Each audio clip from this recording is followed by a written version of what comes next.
Assalamualaikum warahmatullahi wabarakatuh. Shalom, mohon izin Pak Aris, izin perkenalkan diri. Nama saya Safri Emanuel Manulang dari kelas Meteorologi 5A. Di sini saya akan mempresentasikan beberapa soal dan jawabannya untuk menyelesaikan tugas ujian tengah semester mata kuliah Fisika Awan. Untuk soal-soalnya terdapat pada slide berikut.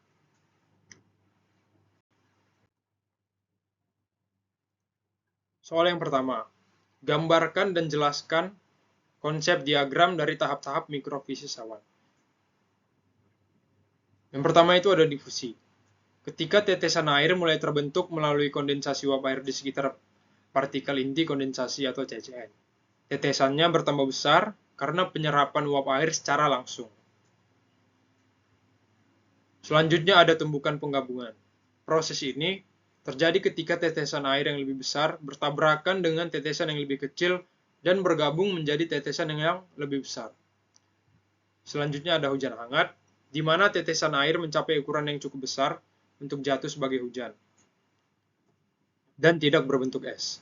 Selanjutnya ada mixed phase, di mana pada suhu yang lebih rendah fase pencampuran terbentuk dan terdapat tetesan air yang super dingin yang bersamaan dengan partikel es.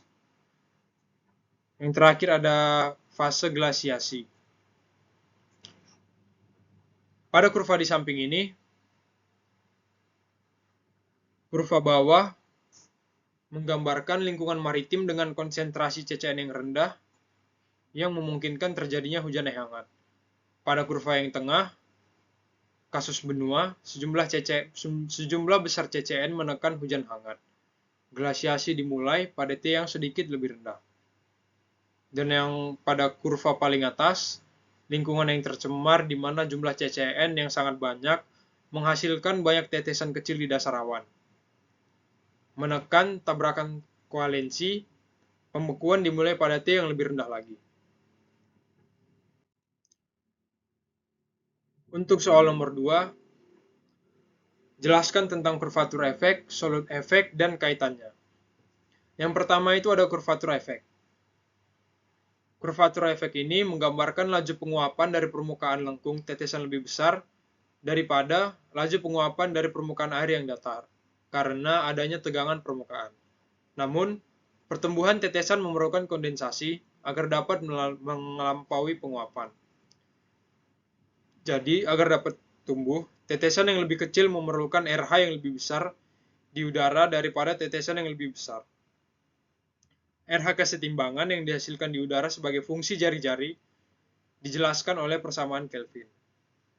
Kurvatur efek ini menjelaskan mengapa tetesan kecil membutuhkan kelembapan relatif tinggi untuk tumbuh karena kelengkungan meningkatkan tekanan uap jenuh.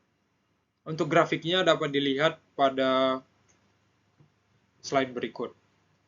Grafik ini menggambarkan hubungan antara kelembapan relatif atau RH dan radius atau R tetesan air, yang menunjukkan bagaimana kelengkungan tetesan air mempengaruhi kemampuan mereka untuk tumbuh atau menguap.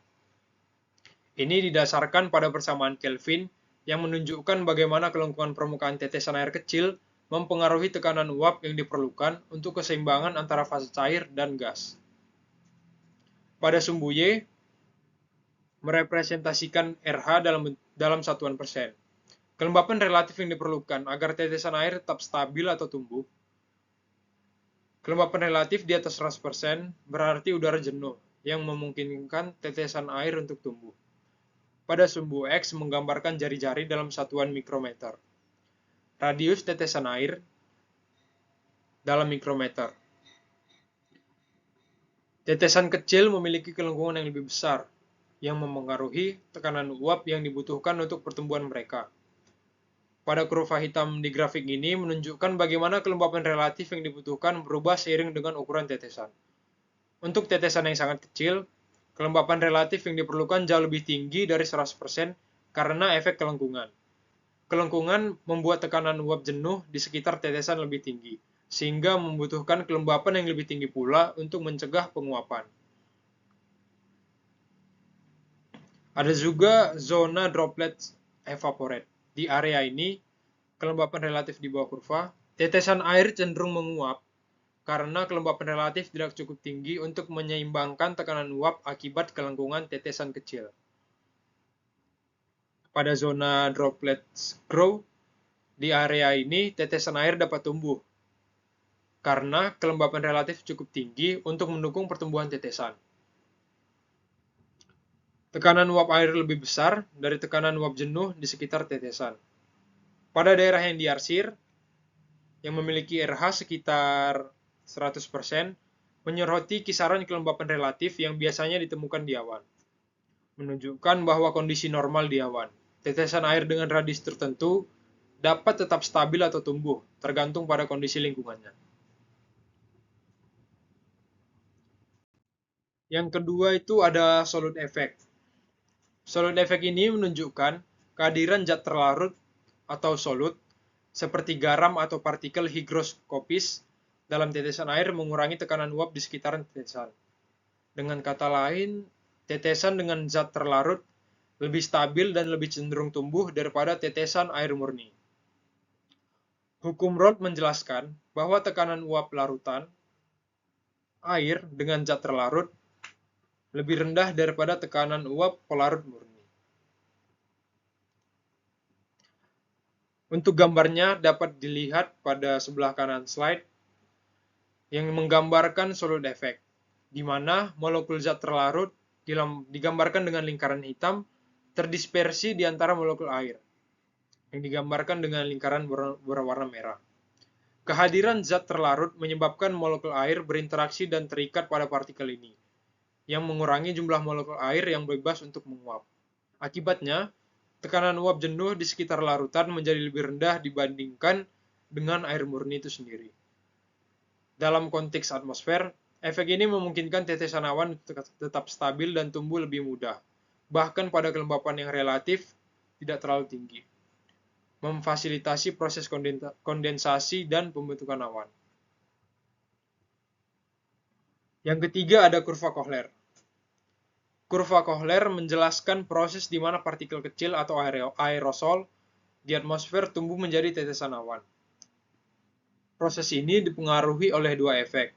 Yang pertama itu ada efek kelengkungan atau kurvatur efek dan efek larutan atau solute efek. Keduanya memiliki peran penting dalam menentukan kesetimbangan antara tekanan uap air di sekitar partikel aerosol dan radius droplet yang terbentuk. Untuk grafiknya menunjukkan bagaimana rasio saturasi yang dilambangkan dengan S berubah dengan jari-jari tetesan atau R. Elemen-elemen dalam grafik Kohler, yang pertama itu ada sumbu horizontal yang menggambarkan droplet radius. Ini menunjukkan jari-jari tetesan dalam skala logaritmik berkisar dari 0,1 hingga 10 mikrometer. Jari-jari tetesan bertambah dari kiri ke kanan. Yang kedua itu ada sumbu vertikal atau saturation ratio. Saturasi diukur relatif terhadap air murni, di mana S sama dengan 1,0 menunjukkan nilai saturasi jenuh. Apabila nilai S lebih besar dari 1, berarti udara supersaturasi yang diperlukan untuk pertumbuhan tetesan. Sementara, jika S-nya lebih kecil dari 1, berarti udara undersaturasi atau tetesan cenderung menguap. Bagian kiri kurva pada jari-jari kecil awalnya meningkat dengan tajam karena dominasi efek kelengkungan.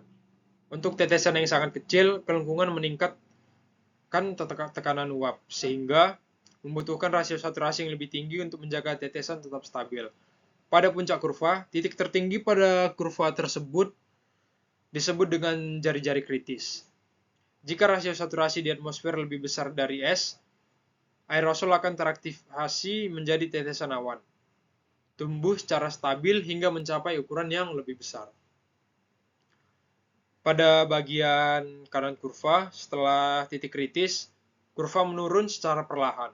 Di sini, tetesan yang telah teraktivasi akan terus tumbuh karena efek larutan dari saturasi tidak lagi menjadi hambatan.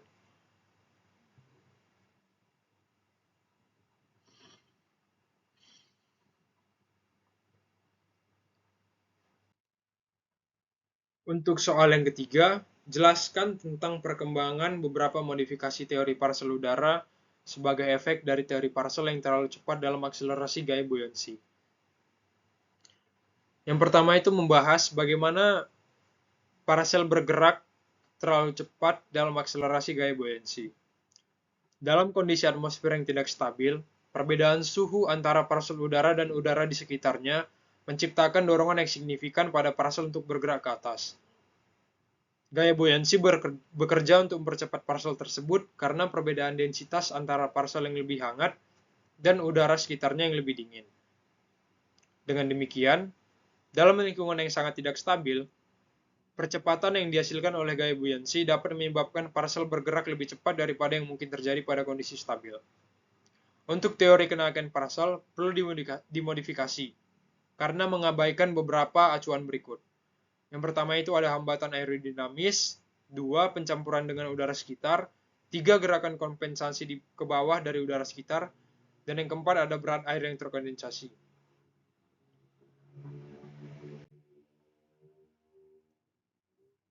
Pertama itu ada the burden of concentrated water. Beban air yang terkondensasi merujuk pada jumlah atau massa uap air yang telah terkondensasi menjadi bentuk cair atau padat dalam atmosfer dan dapat berkontribusi pada presipitasi. Makin besar beban air yang terkondensasi dalam awan, makin besar pula potensi awan tersebut untuk menghasilkan hujan atau presipitasi.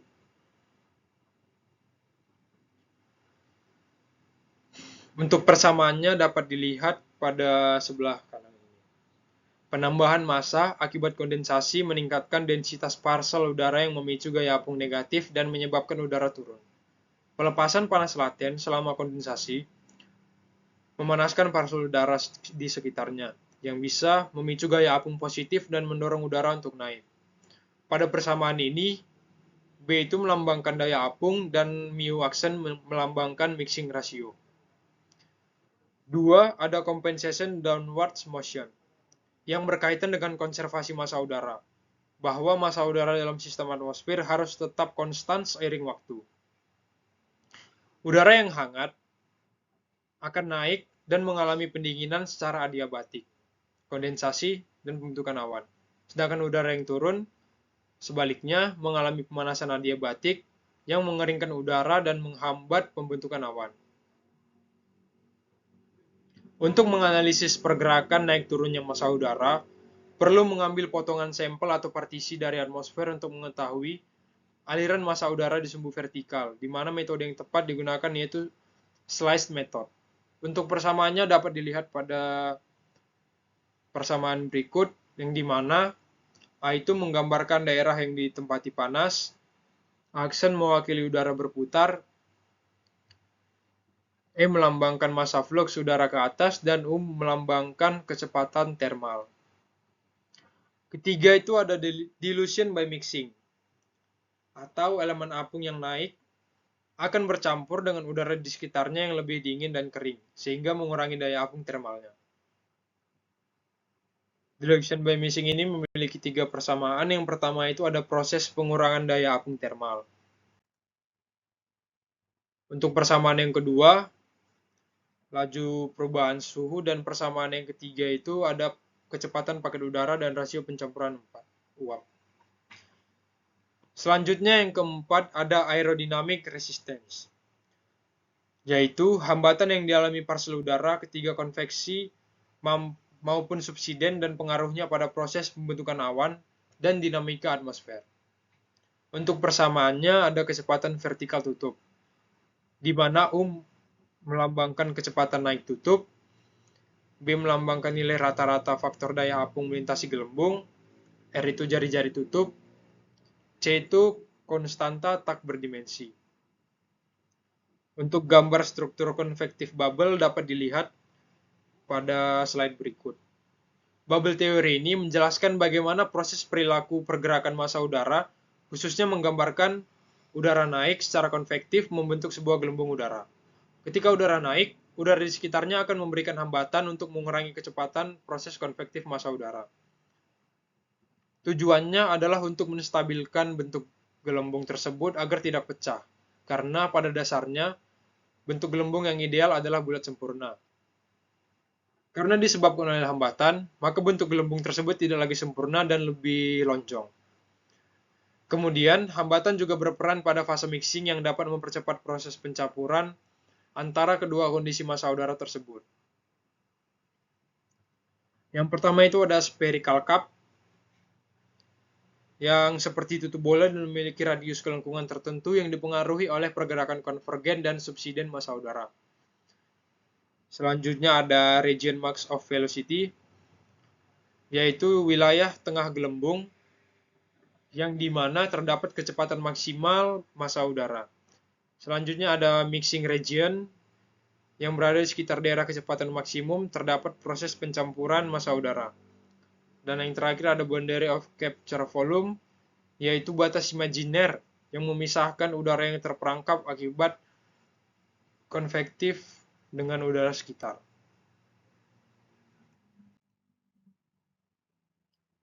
Untuk soal yang keempat itu menghitung supersaturation. Untuk soalnya, sebuah droplet dari ukuran 2,x mikrometer menjadi ukuran 3x mikrometer dalam selang waktu 1x menit pada suhu min 10 derajat Celcius dan pada tekanan 6x kilopascal. Hitunglah supersaturation lingkungan. Abaikan efek pelarutan dan kelengkungan di dalam persamaan pertumbuhan droplet. XX adalah dua digit angka terakhir dari NPT. Dari soal ini dapat diketahui R0 itu sama dengan 2,3 mikrometer, untuk RT sama dengan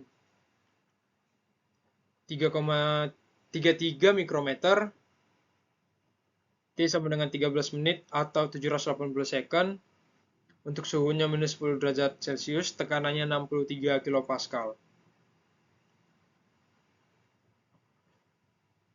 S adalah rasio kejenuhan atau saturation ratio yang menunjukkan perbandingan antara tekanan uap air aktual di lingkungan atau E dan tekanan uap jenuh atau ES pada suhu tertentu. Besaran S kurang 1 digunakan untuk menghitung laju pertumbuhan atau penguapan droplet. Dalam kondisi supersaturasi, apabila S kurang 1 lebih besar dari 0, droplet akan menyerap uap air dari lingkungan yang menyebabkan pertumbuhan droplet. Dalam kondisi subsaturasi, di mana S kurang 1 lebih kecil dari 0, droplet akan menguap karena uap air di lingkungan tidak cukup untuk mempertahankan bentuk tetesan air.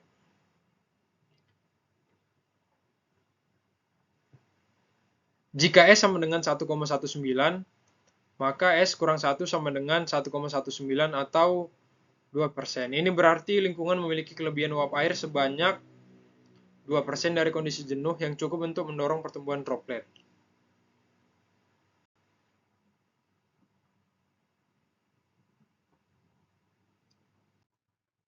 Soal yang terakhir, menghitung angin vertikal U. Untuk soalnya, berapa nilai kecepatan angin vertikal U pada periode orografi yang sebanding dengan periode dari buoyancy oscillation? Jika lapisan dari udara tak jenuh melewati daerah orografi dengan ketinggian x km, terpisah dari arah aliran lapse rate 4,xx derajat Celcius per kilometer dengan suhunya adalah 2x derajat Celcius. Diketahui bahwa XX adalah dua digit terakhir dari NPT. Untuk persamaan buoyancy osilasi daya apung sama dengan L dikali 2V per UN. Persamaan ini menyatakan bahwa periode dari gaya yang dihasilkan oleh orografi seperti pegunungan untuk memicu osilasi daya apung di atmosfer bergantung pada kecepatan angin U, pada panjang gelombang orografi atau L, dan frekuensi Brun-Väisälä N. Periode adalah waktu yang diperlukan oleh atmosfer untuk menyelesaikan satu siklus osilasi daya apung. Osilasi ini berkaitan dengan gerakan naik turun partikel udara akibat ketidakseimbangan gaya apung dalam atmosfer yang stabil. L itu melambangkan panjang gelombang orografi yang mewakili skala panjang dari pegunungan atau fitur topografi yang menghasilkan gaya angkat. Semakin besar nilai L-nya, maka semakin lama periode osilasi yang dihasilkan. Untuk U melambangkan kecepatan angin vertikal atau horizontal. Ini menunjukkan kecepatan rata-rata angin yang mengalir di atas orografi.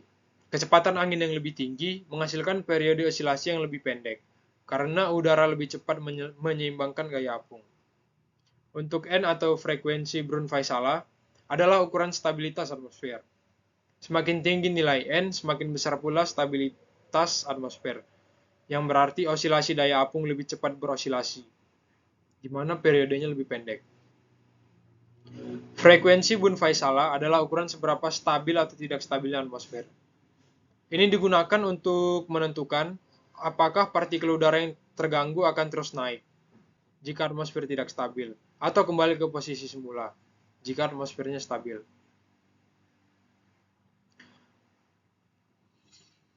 Pada hasil akhirnya, kecepatan angin didapat sebesar 6,44 meter per second, yang memberikan pengaruh meskipun tidak sekuat kecepatan angin yang lebih tinggi. Gelombang gravitasi tetap terbentuk, tapi dampaknya lebih ringan. Turbulensi menjadi perhatian di sekitar pegunungan meskipun tidak berbahaya seperti angin yang lebih kuat. Dampaknya pada ekosistem dan cuaca lokal tetap ada, tetapi dalam skala yang lebih kecil. Ini adalah kecepatan angin yang perlu diperhitungkan dalam perencanaan aktivitas luar ruangan, penerbangan, dan pengelolaan sumber daya energi angin. Sekian dari penjelasan presentasi saya. Apabila ada salah kata, saya mohon maaf. Sekian dan terima kasih.